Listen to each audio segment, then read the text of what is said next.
Hi, I want to share this amazing thing that happened to me as a result of thankfulness.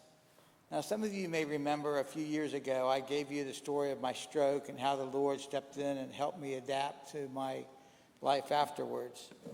Well, this is kind of a sequel to that. It's a follow-up. I'll be the first to tell you, when I got out of the hospital, I was half paralyzed, I couldn't walk, and I was half blind. I was not thankful. I was not even thankful that I survived. I was angry with God.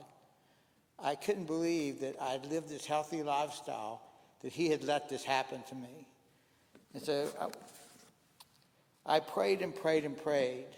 I mean, made some recovery. I prayed and prayed and prayed that the Lord would restore the function in my left arm, which is my only remaining real disability is my left arm has no function. Now, in answer to that prayer, he taught me how to live very well with one hand. I mean, I really, other than getting dressed in the morning, the lack of having function in my left arm does not affect my life in a material way. And so, anyway, I'll tell you that I tell this story constantly, but when I get in front of a bunch of people, all of a sudden I get nervous, and it's not quite as easy. I can tell you, poor Kelley has heard this in stores and talking to contractors, every which way, because I'm so thrilled with what the Lord has done for me. So the lowest point after my stroke is I have a cabin in the mountains, and one of the greatest things I enjoyed was going up there hiking, hunting, fishing. The first time we went to that cabin after my stroke, I could not walk from my truck to the cabin. My dad and my brother had to physically carry me and set me in a chair inside. That's the first time it hit me, how much I had actually lost. And I honestly, I broke down. I just couldn't believe that this could be my life. And that night, I did the smartest thing I've ever done in my life. I mean, look, you know, I come to church on Sunday. I obviously believe in God, but I would not say I had the relationship with the Lord that I needed at that time, but I knew where to go for help.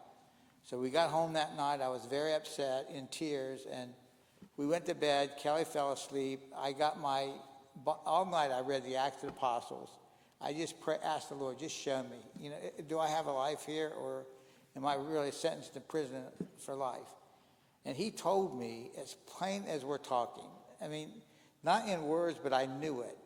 When Kelley woke up, I was in a great mood. And I told her, the Lord said, I've given you everything you need to deal with this, and I'm going to use you to help a lot of people. And he did. I mean, some of you know about my involvement with Shelter in Arms and the hospital and so forth. I could not count the number of people that the Lord has put right in front of me and give me the opportunity and the ability to help. Some of them stroke survivors, some other.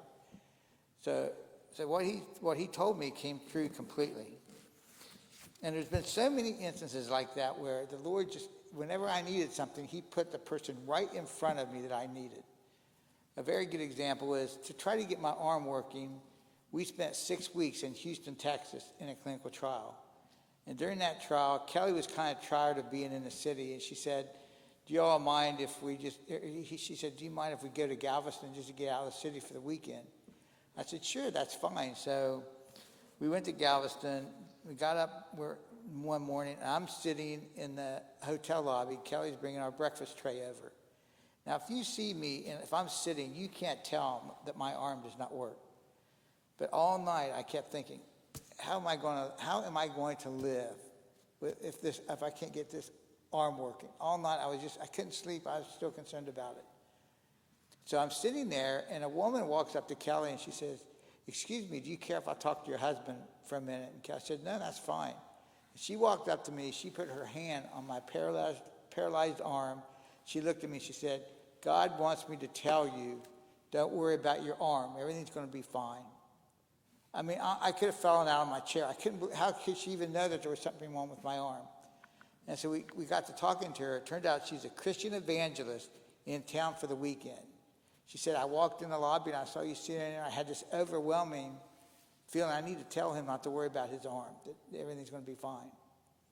So that's just one of the, I mean, I could spend, and I won't, I promise I won't, I could spend hours telling you story and story and story over that. But what I want to talk a little bit about is thankfulness. I know Paul said that we should be thankful in all circumstances because that's God's will for us. But about 5 years ago, I was sitting in my house watching TV. It's about 10 o'clock at night. It was one of those beautiful summer nights with lots of stars. And I started reflecting on how good my life was compared to what it had been 7 years before when I had my stroke. I became overwhelmed with how much the Lord had done to restore my quality of life. Even though my arm didn't work, my life was just great. And I had the urge to do something I've never done before. So I went outside. I'm standing right to the side of the street in front of my house at 10 o'clock at night. All I'm doing is looking at the stars, thanking God for what he's already done for me. Now, while I'm doing that, a man walks up to me, and we start talking. Turns out he's a strong Christian, and he's contemplating how God works in our lives. Now, when I start talking to him, when I tell people about my stroke, I start out with, "You cannot believe what the Lord has done for me." And so we start talking. This man, his name is David Lloyd. He's a doctor. He's a stroke expert at the University of Virginia. He lives right down the street from me. We've never met each other or even heard of each other. And so he and we become really close friends to the point that we did a lot of Bible readings together and discussions. And so anyway, now fast forward to a few years ago, some of you may know that my wife, Kelley, was diagnosed with an extremely deadly form of cancer. So when she was diagnosed, I called David because we didn't know where to go. I called David and I said, "Who do you recommend, that we take her to?" And he said, "Let me make a few calls and I'll get back with you." So he made a few calls. He called me back. He said, "You want to get Dr. Ryan Gensler at UVA. He's the guy you want to take her to." So we got her an appointment there.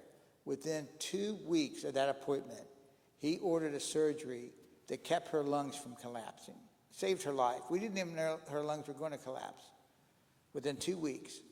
And then, we went through the standard therapies. Unfortunately, the standard therapies did not work for Kelley. Her cancer spread and started spreading. And however, this doctor, in addition to being a patient oncologist, he's a researcher. So he's always looking at all the upcoming technologies. He was following a clinical trial. And that drug, it got approved, but not for her cancer. It was approved for a different type of cancer. But he said, he thought that given the similarities between her cancer and the cancer it was approved for, he thought it would work for her. And so he got her on that drug, off-label, which anyone knows anything about insurance. I mean, that's like parting the Red Sea to get her this off-label treatment approved. Kelley was the first person in Virginia, probably the first person in the United States to get that drug for her type of cancer. And it's worked so well that she went from stage 4 to no sign of cancer in her body. And she, her doctor, Dr. Gensler, partnered up with a doctor at Sloan Kettering in New York. They published a big article on her case. And now there are a lot of people that had that cancer with no good treatment that are now getting that treatment because of that article. I mean, literally, only God knows how many people's life that saved. And that whole thing, it was a result of me thanking the Lord for something he'd already done. So, I mean, to me, it's just such a powerful story. Like I say, I share it with everybody. I shared it with Jim and the church council, and he asked me to get up and share it with the church. But, a good friend of mine told me once, and it's true, we really don't know how our lives are entwined with other people. There are people that are getting that treatment whose lives are being saved and improved that will never meet me, that I've never met. And yet, somehow, God's intertwined our lives in ways that, none of us could ever imagine. And the other thing, I read a really good analogy once that it has to do with Adam and Eve. And if you think about it, Adam and Eve, they had everything. I mean, they lived in paradise. They lived with the Lord. I mean, they had everything you could imagine. But they allowed themselves to become convinced that they couldn't be happy if they didn't have the one thing that they couldn't have. And, all of us do that sometimes. I certainly was doing that at one point. I would be committing the same mistake if I said, well, because one of my arms doesn't work, I can't be happy because of that one thing I can't have. And overlooking all the blessings that I do have. And like I said, I think that message really hit home to me when I read it. That we all probably make that mistake at some point in our lives. We allow ourselves to be convinced we need something we don't need. Let's see here, I'm sorry. Like I say, I do this thing off the cuff constantly.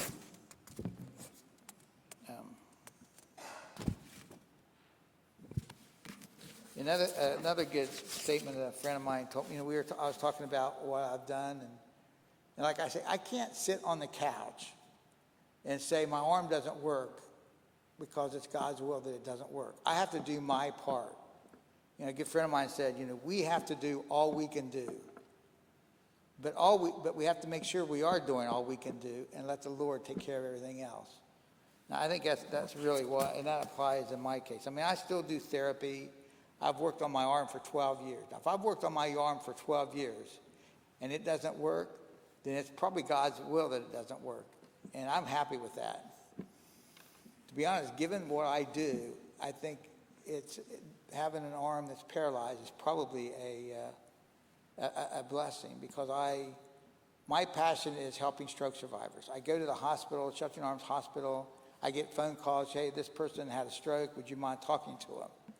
And my story is, look, I've been disabled for 12 years. I've never been happier in my life.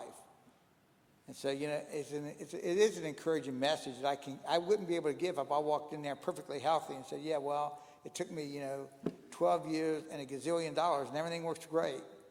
I'm not sure that would be as inspiring as showing people, the Lord will give us what we need to do what He wants us to do.